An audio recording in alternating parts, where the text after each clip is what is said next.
Hello students, let's study about weavers, iron smelters and factory owners. अब हामी sources हेरौँ है.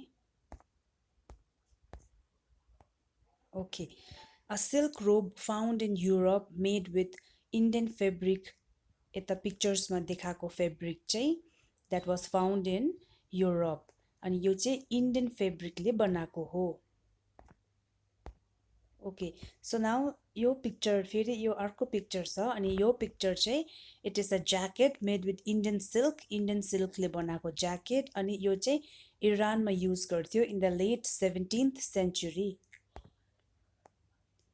What do these sources tell us about Indian textiles or trade in the 18th century? Okay, so your sources ले चाहिँ हामीलाई help गर्छ कि understand that Indian textiles were popular in other parts of the world and were known for their fine quality and craftsmanship.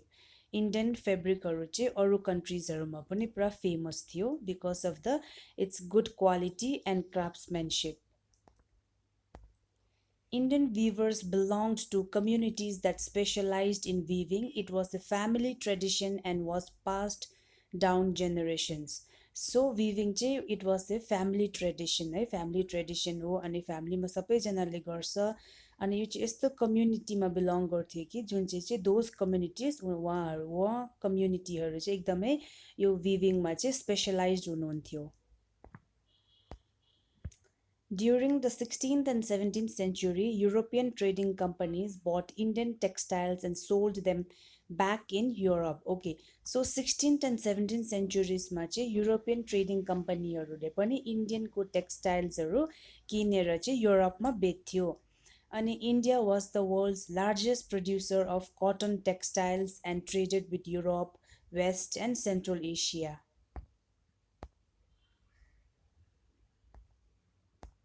Okay, so अब Indian weavers को बारेमा let's study. Major centers in India where cloth was woven. So यता map मा देखाएको Delhi, Banaras, Bengal, Madras, Mumbai अनि गुजरातहरु चाहिँ these were major centers जहाँनिर चाहिँ लुगाहरु चाहिँ बनाउँथ्यो. The handloom industry provided livelihood to millions of people in India.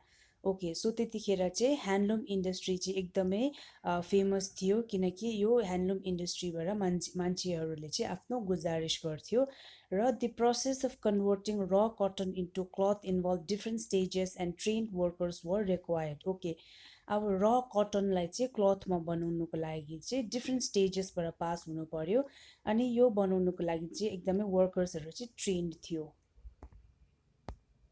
We will look at the various stages of production of fabric. अब fabric चाहिँ कसरी बनाउँदै रहेछ भनेर चाहिँ हामीहरू one by one stagesहरूलाई पढ्दै जाउँ. Okay, so according to you, what are the stages of fabric production? How is fabric converted into how is fiber converted into fabric? Okay, so now let's study the stages. Okay, so stage 1 is spinning, right? So this was the first stage in production. Raw cotton was converted into thread using a charkha or spinning wheel. अनि यो spinning stage या stage 1 जुन चाहिँ raw cotton लाई चाहिँ चर्खामा चाहिँ घुमाएर चाहिँ thread लाई convert गर्थ्यो अनि यो thread was then rolled into yarns using a takli or spindle. यता फोटोमा पनि देखिहाल्नु छ कि चर्खा केलाई बनिन्छ या टक्ली केलाई बनिन्छ भनेर यता ब्लू एरो लगाएर देखाएको छ. Stage 2 चाहिँ dyeing भनेको कलर गर्नु. The rolled yarn was dyed in different colors by rangrids or dyers who specialize in this technique. Okay, अब यो dyeing लाई पनि गर्नुको लागि एकदमै स्पेशलाइज मान्छे चाहियो है, एक्सपर्ट चाहियो जसले चाहिँ मजाले कलर गर्नु सक्छ अनि यो कलर गर्ने मान्छेहरूलाई भन्छ rangrids or dyers. Stage 3 चाहिँ weaving भनेको बुन्नु. Okay, so now weavers converted the colored yarn into fabric. अब त्यो कलर गरेको धागोलाई चाहिँ लुगामा बनाउन पर्यो अनि weavers took the help of chippigers who specialized in the technique of block printing. है, they could make printing fabric as well. Indian textiles were traded in England and Europe mainly for their designs, fine texture, and low cost.